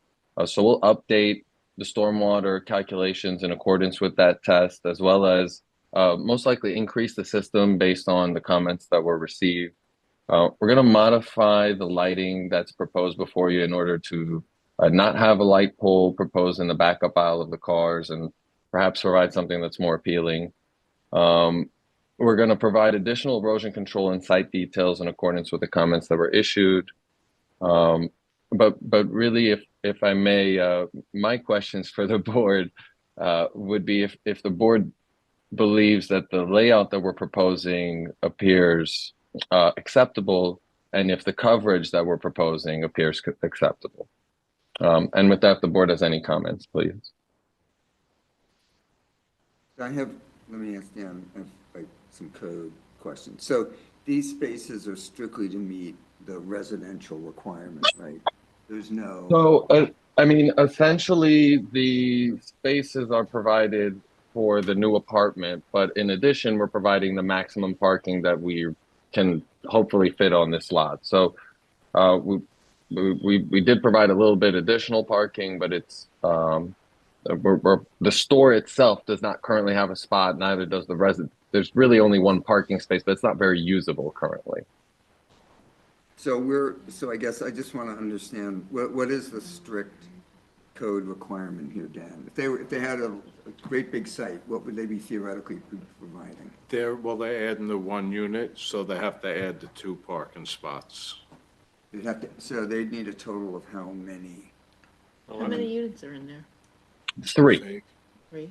But they're not 2 changing anything, currently. right, except for the one unit addition? They're adding 1 unit with this. That's what's driving the parking. And that's all that they would have That's to all, accommodate? yeah, is because the the others, additional unit. existing non-conforming now. So that's one. That's 2 units. That's 2 spots. 2 spots. 2 For spots, 1 unit. 1 unit. 2 spaces. And then what about the commercial space? That's the same thing, it's non-compliant. Non-conforming? Yeah. because there is no commercial park. So I guess that, what I'm trying to get at is what's the minimum number of parking spaces? Like, It would be the 3, because there's one existing, and then they're adding the 2. right. So, because they're showing 4. 4. Right, and so that's actually one more than they need technically? Yes. I guess it just worked with the plan, kinda. Mhm. It Yeah, was I'm the just- maximum that we thought we could fit with an adequate kind of maneuvering, but it does increase the lot coverage a little bit. And where does garbage and all that stuff go? Where does garbage and all that stuff go? We can definitely on our next submission flag that. I don't want to say that I know that offhand, but we'll definitely study that and make sure it's well developed. We can have an area that is screened and properly mitigated from rodents proposed. And to the left, that's just going to be green space? Yeah, I have a couple of pictures I can pull up right here. So this is what the back looks like. It's a little bit I mean, the grass has been cut since, but it was a little bit unkempt. There's no trees or kind of natural features that are being disturbed as a part of the proposal. Here's an overview, and here's just another view of the side. I also have a Google map view here, so if you like, I can just scroll around and show you what the side yard looks like. So we're proposing to just kind of make this hopefully a little prettier as a part of the application, but it would stay green. Okay, thank you. And You're all the welcome. stormwater is being captured on site the way, You gotta work Correct. on that a little. Yeah, so I did receive the comments. Thank you. We're definitely gonna work on the calculations. Most likely the system will increase from what's displayed here. We have like 6 Coltex shown with a yard drain. I'll also reach out and make sure that prior to my submission that we've adequately responded to those comments and that the calculations are correct. The calculations seem to be just sized for a 1.5-inch storm for some reason. So that needs to be looked at. Should be at least a 25-year storm. Should do the perk tests. That needs to be done.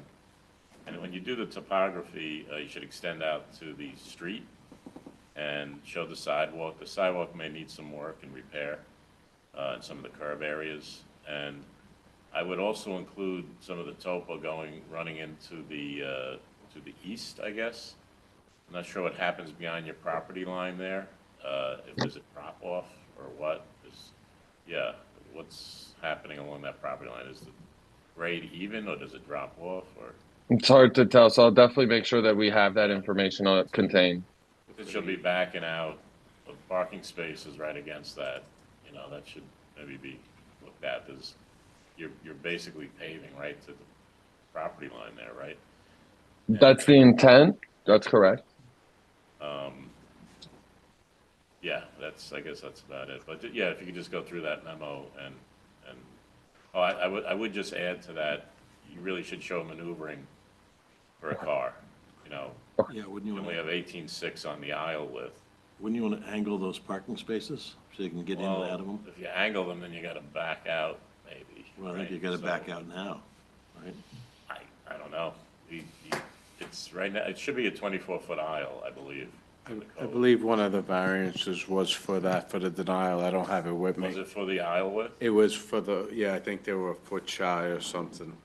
I don't That- have. that is correct. No, I think that was for the fronted, the width. the lot width. There was both actually, and I do want to mention to the board that our original proposal did not contain as much screening along Ogden Place, but in speaking with the zoning board, we thought it made sense to reduce that aisle a little bit to provide the screening. So we can definitely explore, reducing that screening or increasing the aisle if that's fit. Well, there's a fence along Ogden. Was it was that like a chain link or was that a solid fence? Well, we could definitely propose to do something different, but it's currently a not really anything right now. I mean, in your proposal. Oh, I'm sorry. Yeah, it's proposed to be a chain link fence. That's correct. Oh, I thought maybe it was a solid fence, which would, okay. If you did a But we- solid fence, I Sure. don't know if that's what you want to see there, but, you're gonna get more width or put the screening on Well- the other side, but I don't know, there's just ideas. So the zoning board approved the 18.5-foot aisle width. They didn't No, approve they anything. didn't No. approve anything. They referred it yet. They want to get it. So you should show the maneuvering of the cars. Absolutely. I'll make sure that's contained within the plans. And I do want to make the board aware, it was my understanding that they were seeking understanding if that aisle width was feasible. That was specifically one of their questions prior to voting on. Dan, hasn't this been renovated already? The outside? The outside, not the inside, yeah. Okay. Do we still believe in pervious painters? Yeah, pavers? I was thinking With of this that. application, they're seeking. One, yeah, I want to ask that question, but on one, the first one other question. So the parking that's here is strictly, like, people are, no, but I mean, people are not directed to this, people who want to go to the commercial uses on the ground floor, they're not directed to this parking lot, right? This lot is strictly for the people who live in the building. Currently, that's the proposal, but I mean, it'd be for the whole building, but yeah. Right, but I mean, it wouldn't be a sign directing people, you know. Parking in the rear. Parking in the rear. That, like this, I assume that people will kind of do whatever they do now, which is, I guess there's Pull up some on Park on the street. or Park on, whatever. They're not being directed back here, right? Which I think is fine, because I mean, I think. Okay. It's not currently Quieter. proposed to do that, yes. And then I guess Steve was just wondering, you know. I don't know if we still believe in pervious pavers or not. We could also explore like a landscape Okay. paver or something with a gap that allows a little bit Yes. of, Is that still, do we? Sure. Yeah. You know, that could help you, you know, to get to that 25-year storm. It might help you a little bit on your impervious coverage calculation. I think we'd look at It the, was, we give them credit, right? we'd look at the net, you know, whatever right. actual area is open in the impervious paver type of thing, or Yeah. if it's a grass pave or whatever it might be. Right, and if Yeah. it's not a commercial parking lot that gets the kind of wear and tear that busy commercial parking lot gets, I think you have more You chance could do of sections success. of it in that too, you know, you don't have to do it all, right? Yeah, Okay, great. Thank you for we'll definitely explore those alternatives and see which one can yield the best result. that would be good. It might look better too, just to not have a sea of asphalt back there, Sure, it's probably more pleasant to look at. yeah. Would the So preference what do we be- need to do Well, to send this back to the I was just gonna CBA? ask, Alan, would the preference be for like a grass paver type of look back there, where you see grass in some areas, or just like a I think, paver? I think it'd be nice to see the kind of blocks where grass, Well, also keep in mind that they're gonna probably plow that area in the winter. So, right? Yeah, so it could be, the grass paver thing could be a problem. Shovel. Well, You know, I see that work well on very lightly used right. right. Like parking overflow areas, but I'm not parking. sure this qualifies. I would think people are gonna be coming in and out of there a couple times a day. And I also, But that's and- pretty light, right? I mean, if this is just residential and not, that's why I said if it's not really people coming It's to not shop. really just residential, though. It's, Somebody from the store can park there or whatever's gonna be there. But that's why I asked whether or not people are really being directed there, or really, if it's just resident-only parking, which it could be, right? No, but if the owner wanted to use it as an office, he's gonna park there. He's not Right. gonna park on the street. Right, but he's not driving in and out the way a consumer, Well, customer right. would be, right? Yeah, it depends on the use and the kind of maintenance. Otherwise, you could use like a closed paver system, like just a porous, you know, concrete block system or something like that, you know, without grass. That's true. And still get that, you know, benefit. Soften it a stormwater little. At least. Well, they have the supposedly pervious asphalt, right, which has to be maintained, has to be like Porous vacuumed to asphalt. keep it porous. There's porous That's paver tricky, blocks, there's sure, lots of right. differences, porous concrete panels. Well, also, they have a demo at the Botanical Garden where they're doing, pervious paving, and they just have blocks that have slight gaps. Right. And then they have a whole substrate for Right, water Right, management. you could do that too. There's lots of different systems out there. Yeah.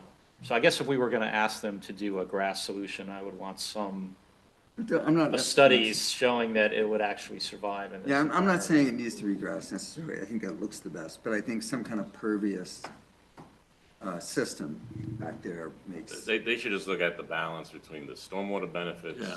and if there's some system that gives them some help on the pervious lot coverage, things like that. they should just explore, I would think. What about the aisle width issue? Well, we got to see the turning diagrams there. I mean, you know, I know we want screening along Ogden, but maybe it should be considered to just do like a solid fence or something, because how wide is the landscape area there? You may need that to really have a. It is 3 feet currently. So, you know, if you took that. 5 feet currently, I'm sorry. You know, right now you're at 18.6 on the aisle width. It's like the length of the parking spot. You know, so you can have multiple maneuvers at least So if to you get took out. 2.5 feet away and just put a fence, that would. Yeah, you could get a little extra there. Yeah, but Well, I also have a question about what the cost is of that fourth parking space. I mean, could you have 3 parking spaces that go up against the upper part of the lot with a little place to it's back supposed into and out, and then you got half grass back there? You're only covering half. Supposed to be of- 10 foot from the property line in that zone, though. Oh, really? Yeah. No, but that's an interesting idea. I mean, maybe if you only had the 3 spaces, and you did, even with the setback from the property line, turned them the other way and entered, of course, you're entering a little bit closer to the intersection with Ashford, which is not great. I do want to remind the board that the more spaces we provide, the better we the nonconformity. I don't know if there's any intent to mitigate that. Right, no, I hear you. They are adding an accessible parking space as well. You got to make sure there's proper slope for that. You can't be more than 2%. And is there an entry at the back of the building there? That is correct. There is. So it's displayed here. Yeah, I mean, could you have the spot's nose into the building and then just have a area to back into, and then so you can go straight, forward out into the street, something like that would still create, leave a lot of space for grass or plantings and not have it completely covered with asphalt. Then they would need another zoning variance. Well, they need one now, right? Yeah, they need a lot. So, what's the best plan here, I guess, is my question. So I think, I don't think you have to you do not have to send a recommendation back to the zoning board tonight. If you want to see design changes, then that's part of the reason this was referred to you, right? Well, it seems like there are a number of questions still. Right. But I think, Agreed. to Valerie's point, maybe the thing to do is to come back with a couple of alternative configurations for the, not Great. just the surface, but some alternative configurations that maybe still work, but leave a little bit more area for grass. And I would say also Excellent. that you could get to the Because you might be able to 25-year drive storm in, on the have parking and parking. Well, I'll definitely clean up the calculations. I do want to mention that it's from the New York State manual what I'm presenting there, but I'll definitely make sure that it includes the proper amount of stormwater. We can even look at increasing from 6.5 inches to maybe 7 or 8 inches if the board feels that can mitigate more. Take a look at your calculation, because you calculate the water quality volume, and then you use that to size your dry wells, not the 25-year storm. Okay, thank you. I'll make sure to fix it. Okay, I think we're done, right? Yeah. Oh, yeah, the one thing about the shade, is that this project? Yeah. You have round LED lights. So I'm going to completely modify the Shades, lighting based on the rectangular. fact that it was displayed in a location that seems obtrusive to the parking. This is the light that we displayed now. I mean, we're very open to something if the board wants to suggest a different light. Otherwise, I'm going to propose something different on the next iteration. Yeah, no, I just noticed that the LED lights that you were proposing were sort of oval in plan and shape, but the shade is rectangular, so I didn't know. Oh, please, I'll make sure the symbol is corrected. Thank you. Right, well, there was also an issue on in the planning memo about the mounting height of being 18 feet, where 12 feet's the maximum per code. Yes. Thank you. Okay, well, it sounds like you have a bunch of, Yes, we have a little bit of homework to do. Okay, yeah, so you're clear about what you need to do for the next meeting? Absolutely. I'm going to If you have questions, definitely go directly to Anthony and Valerie and Thank you. Dan at the building department. And, you know, if you have all your ducks in a row next month, we can get this resolved and off to the ZBA. I very much appreciate that. Thank you. Thank you. All right. Thank you. Thank you. Have a great night. Anybody else have any business before we, 200 Ashford. Oh, that's it. that's it? That's We're it. done? Okay, I move we close the meeting. Do I have a second? Second. All in favor? Aye. Thank you, everyone. Thank you.